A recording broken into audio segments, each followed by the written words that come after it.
Hello Hambini fans and welcome to another episode of PowerPoint for Dummies by a 5-year-old who often checks to see if the pen is working.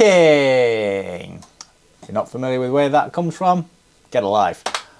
Hambini predictions for 2023 in what is possibly the most corrupt industry that I know of. It is even more corrupt than arms trade, drugs trade, all that kind of stuff. This is without doubt the worst. By Hambini, aged 5. Let's start. The first thing that I think is going to happen is Pressfit will be ditched. These are some of the Pressfit brands or types that you can get. So BB30 was the first one, which is a 6806 bearing with a couple of circlips. A bearing went directly into the bike.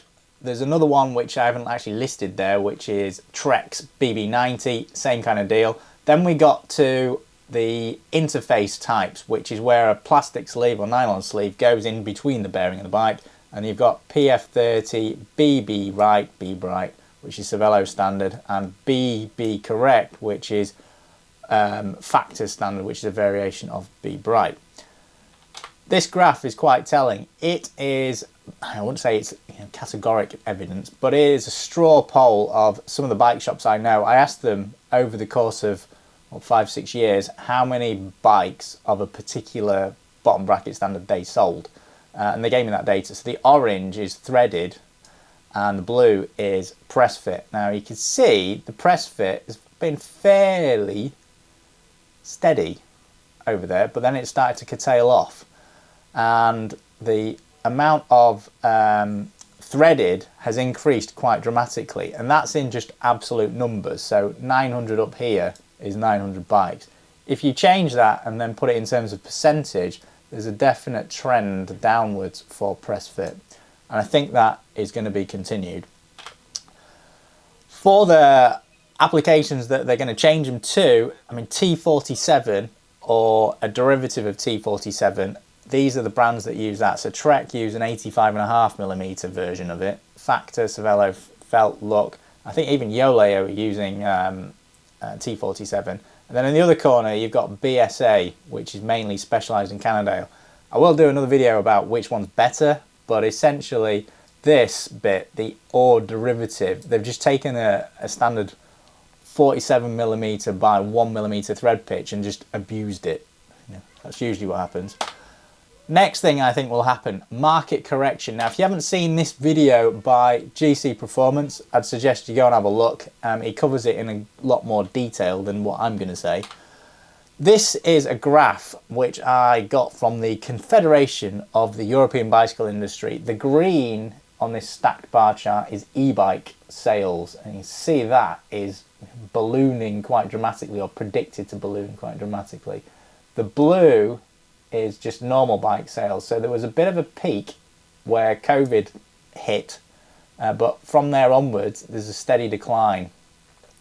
So what are those factors that are influencing that? So the big one is the COVID boom resulted in loads of people getting loads of bikes. Demand for them went through the roof. We've come out the edge of that, and now the demand for them is basically gone. The expensive bikes are now very, very expensive. The price delta between now and a few years ago, a couple of years ago, is way more than inflation. And then the consequent thing is the demand for the mid-tier bikes, the 105 type, Ultegra is probably the top end of that, but I've just sort of characterised it by Groupset, is waning. You can see that in a lot of places, and also in that video by GC Performance. And cycling as a whole, if you read all these publications and stuff, is losing its popularity. I mean, historically, golf was kind of the middle management thing to do as your sporting pastime of choice. Then it became cycling, and then for some god unknown reason, became triathlon. But I think that's changing. Next thing, and this might be a bit controversial, is I think there's going to be a reset in Groupset land. So you've got these three on the left hand side, which if you are on a road bike, a few years ago they would be the de facto things that you would go to. So SRAM, Shimano or Campag. I mean, Shimano historically has had the biggest market share, But these on the right, and especially the top two, so I think that's pronounced LTWOO, and Sensah, I think are going to start to eat into specifically these two. Campag operates in a bit of a niche because they've always been sort of, you know, the artisan kind of group set, whereas the Shimano is more like engineered by a robot, and so is SRAM. There's more commodity items. I think LTWOO and Sensah are going to absolutely eat into that market share. And you don't have to look far to see this happening. So in terms of brand visibility, all I did was do a search on YouTube, and you get all these for the Sensah Empire, and that's just the first few. And then this one, you know, Sensah Empire Pro, is this the best group set for the money? You go read through there, and then you get through from that. This, I think, will probably be the biggest difference, and it's already starting to happen. So the mainstream media, the ad model, has blown up. So Cycling Tips was possibly the first casualty, if that's the right word. This is GCN, and these are the stats that I got from the Social Blade website, and it shows number of subscribers and video views, and there's a distinct trend downwards for GCN's view count. It's gone down, and their subscriber count has basically flatlined. So you could argue they've reached market saturation. The problem with that is the revenue kind of dries up. So previously they were getting revenue from, you know, views. Views would cause ad revenue, and they get that money. But now that's gone. So they have to replace it. The biggest way to replace that, or easiest way, now that GCN is part of Discovery Channel, is they've started to, you know, do paid services. So you've got GCN Plus. At the same time, other brands are doing the same thing. So Road CC has this, you know, subscribe, and will you know, make it a better place for Road CC subscribers. That's another ad revenue generator. And then Cycling Tips had the same thing, $8 a month. Would you pay for it? Don't know. Right.